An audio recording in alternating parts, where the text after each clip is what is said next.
Hello dear student, कैसे हैं आप लोग। उम्मीद है ठीक होंगे। आज हम एक बार फिर अहमद स्टडी चैनल के माध्यम से नेशनल इंटर कॉलेज मुंडाडीहा बेग के व्हाट्सएप वर्चुअल क्लासेस में आपका स्वागत है। डियर स्टूडेंट, आज हम बात करेंगे जनसंख्या संगठन का। आज हम जनसंख्या संगठन के बारे में देखते हैं कि जनसंख्या संगठन किसे कहते हैं, जनसंख्या संगठन क्या होता है। डियर स्टूडेंट, देखिए, जनसंख्या संगठन जनसंख्या भूगोल के अंतर्गत एक बहुत ही व्यापक और सुस्पष्ट क्षेत्र माना जाता है, जिसके अंतर्गत हम आयु व लिंग का विश्लेषण, निवास का स्थान, मानवीय जातीय लक्षण, जनजातियाँ, भाषा, धर्म, वैवाहिक स्थिति, साक्षरता और शिक्षा, व्यावसायिक विशेषताएं आदि का अध्ययन किया जाता है। यानी इनके आधार पर हम जनसंख्या के संगठन को देखते हैं कि जनसंख्या का संगठन कैसे और किस प्रकार हुआ। जैसे ग्रामीण नगरीय संगठन है, तो ग्रामीण में किस प्रकार से संगठन हुआ और उसके बाद नगरों में जनसंख्या का संगठन का क्या कारण रहा है। इन सारी चीज़ों को जो है हम देखते हैं। ग्रामीण नगरीय विशेषताओं के आधार पर भाषा, धर्म और व्यवसाय के प्रतिरूपों के संदर्भ में भारत की जनसंख्या के संगठन की विवेचना की जाती है। डियर स्टूडेंट, देखिएगा, इसी में हम सबसे पहले देखते हैं कि ग्रामीण नगरीय संगठन, जैसा कि आप देख रहे हैं कि अपने अपने निवास के स्थानों के अनुसार जनसंख्या का संगठन सामाजिक और आर्थिक विशेषताओं का एक महत्वपूर्ण सूचक है। यानी आप देखेंगे कि हम सामाजिक और आर्थिक विशेषताओं के आधार पर जो है क्या करते हैं, अपने अपने निवास स्थानों को जो है एक महत्वपूर्ण सूचक के रूप में देखते हैं कि एक जनसंख्या अपने निवास स्थान पर वहाँ की सामाजिक और आर्थिक विशेषताओं के कारण ही अपनी सामाजिक रीति रिवाजों, आप देखेंगे कि रूढ़ियों, कस्टम आदि के कारण और आर्थिक क्रियाओं की किस प्रकार की क्रिया करके या श्रम करके वो अपना भरण पोषण करते हैं। इन विशेषताओं या उनके रोज़गारों को देख करके जो है हम उनकी विशेषताओं के आधार पर ग्रामीण और नगरीय संगठन का व्यवस्था या संगठन को देखते हैं। डियर स्टूडेंट, आप देखेंगे कि सन 2011 की जनगणना के अनुसार देखेंगे भारत में 6,40,867 गांव हैं 2011 की जनगणना के अनुसार, जिनमें आप देखेंगे 5,97,608 यानी 93.2% गाँव में बसे हुए। यानी हमारी जनसंख्या का संगठन का जो है लगभग 93% 2011 की जनगणना के अनुसार जो है वो गांव के अंतर्गत जनसंख्या का संगठन जो है क्या होता है, पाया जाता है। फिर भी पूरे देश में ग्रामीण जनसंख्या का वितरण समान है, लेकिन फिर भी इसके आधार पर जब हम देखते हैं कि इतनी विशाल जनसंख्या का संगठन जो हमारे ग्रामीण क्षेत्रों में है, उसका वितरण आप देखेंगे समान नहीं पाया जाता। आज आप भी देखेंगे कि किन्हीं क्षेत्रों में या किन गांव के क्षेत्रों में या मैदानी क्षेत्रों में आप देखेंगे वहां के गांव ग्रामीण इलाकों में जनसंख्या बहुत अधिक मात्रा में पाई जाती है, जबकि आप देखेंगे कि पहाड़ी क्षेत्रों में या उद्गम स्थलों पर जो ग्रामीण बस्तियां हैं वहां पर जो है जनसंख्या क्या होती है, कम पाई जाती है। तो किसी न किसी रूप से वो अपनी सामाजिक और सांस्कृतिक विरासत के आधार पर और आप देखेंगे कि उनकी आर्थिक क्रियाकलापों के आधार पर ही हम जनसंख्या के संगठन को देखते हैं। डियर स्टूडेंट, आप देखते हैं कि गोवा और महाराष्ट्र जैसे राज्यों में कुल जनसंख्या के आधे का कुछ अधिक भाग गांव में बसा है।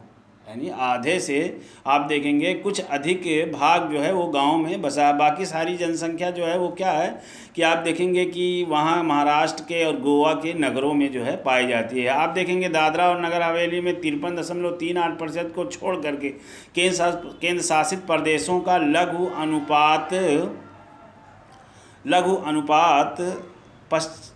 अनुपात ही ग्रामीण जनसंख्या के अंतर्गत पाया जाता है। इसी तरीके से स्टूडेंट्स, आप देखेंगे कि महाराष्ट्र के कुछ भागों में 17,000 व्यक्ति तक पाया जाता है, जो कि आप देखेंगे कि 200 व्यक्तियों से कम है, और केरल व महाराष्ट्र में 17,000 व्यक्तियों तक जो है पाया जाता है। भारत की ग्रामीण जनसंख्या के वितरण के प्रतिरूप को संपूर्ण परीक्षण उजागर करता है और अंतर्राज्य दोनों स्तरों पर नागरिकीकरण का सापेक्षिक परिणाम और ग्रामीण नगरीय प्रवास के विस्तार में ग्रामीण जनसंख्या के सांद्रण को नियंत्रित करते हैं। डियर स्टूडेंट, आप देखेंगे कि ग्रामीण जनसंख्या के विपरीत भारत में नगरीय जनसंख्या का अनुपात 31.16% माना जाता है, जो काफ़ी निम्न है या बहुत कम है।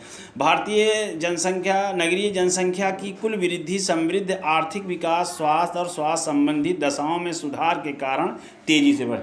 यानी इधर के दशकों में आप देखेंगे कि स्वास्थ्य संबंधी या आर्थिक विकास या नगरीकरण या औद्योगिकरण के कारण जो है आप देखेंगे कि और स्वास्थ्य संबंधी दशाओं में सुधार के कारण नगरों की जनसंख्या कुछ तेज़ी के साथ जो है क्या हुई, बढ़ी। फिर भी नगरों की जनसंख्या में जो वितरण पाया जाता है वो भी देश भर में भिन्नताएं पाई जाती हैं। आप देखेंगे डियर स्टूडेंट कि इन भिन्नताओं के यानी कोई भी जनसंख्या का वितरण हमारे देश में वो समान नहीं है, चाहे वो गांव की हो या हमारे नगरों की हो, वो उनके अंदर असमानता जो है ज़रूर पाई जाती है।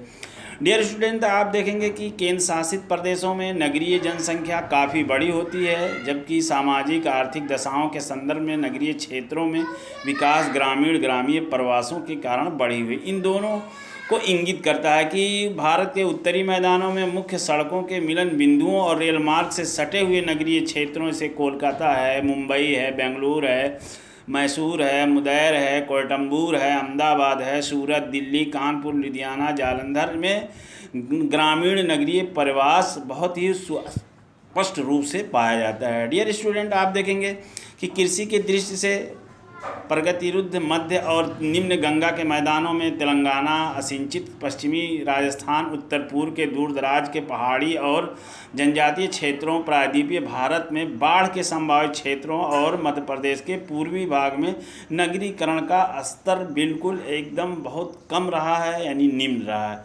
तो डियर स्टूडेंट, ये था आपका जनसंख्या संगठन, जिसके अंतर्गत आपने देखा कि ग्रामीण और नगरीय संगठन किस प्रकार से होता है। डियर स्टूडेंट, आइए हम देखते हैं भाषाई संगठन भी एक प्रकार से जनसंख्या के संगठन में बहुत ही महत्वपूर्ण भूमिका अदा करती है, जो कि हमारे भारत की एक भाषाई विविधता की भूमि है, जिसमें आप देखेंगे कि प्रसिद्ध जनसंख्याविद गियर्सन के अनुसार भारत का भाषाई सर्वेक्षण 1903 और 1928 देश में कुल 179 भाषाएं और 544 के लगभग बोलियां थीं, किंतु भारत के संदर्भ में 22 भाषाएं अनुसूचित और अनेक भाषाएं गैर अनुसूचित हैं। देखिए आपके जो नोट होती है उस नोट के ऊपर छपी हुई कितनी भाषाएं होती हैं। जो भाषाएं यानी 22 भाषाएं होती हैं, और वही अनुसूचित भाषाओं में हिंदी बोलने वालों का प्रतिशत सबसे अधिक होता है। डियर स्टूडेंट, तो आप देखेंगे कि हिंदी भाषाई क्षेत्र अधिक पाए जाते हैं और उनका संगठन ज़्यादा पाया जाता है, और अन्य भाषाएं जो है क्या होती हैं, उनकी अपेक्षा कम पाई जाती हैं।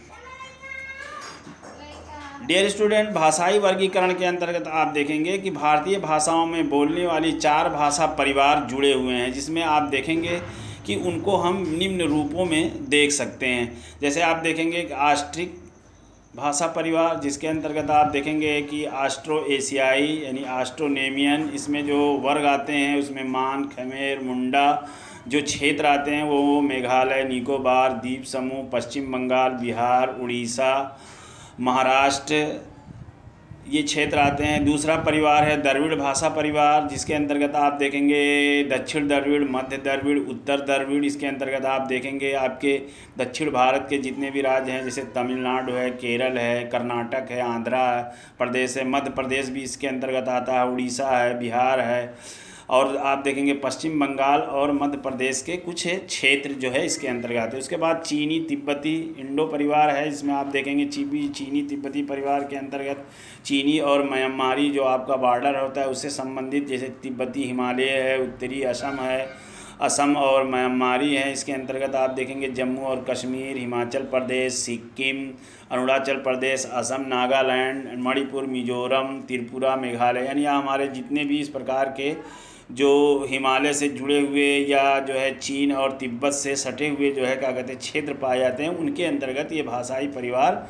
ज़्यादा पाए। उसके बाद भारतीय जो सबसे ज़्यादा जो है पाया जाता है पूरे भारत यानी 73 प्रदेश जो भारतीय यूरोपीय आर्य के रूप में जाते हैं, इनको इंडो आर्य भी कहा जाता है। इसमें ईरानी फारसी जो भारत से बाहर से आए हुए हैं, दर्दी जो जम्मू और कश्मीरी हैं, और भारतीय आर्य जो जम्मू और कश्मीरी, पंजाब, हिमाचल प्रदेश, उत्तर प्रदेश, राजस्थान, हरियाणा, मध्य प्रदेश, बिहार, उड़ीसा, पश्चिम बंगाल, असम, गुजरात, महाराष्ट्र, गोवा, यानी इन राज्यों में 73% जो है क्या होता है कि इस भाषाई परिवार के लोग पाए जाते हैं।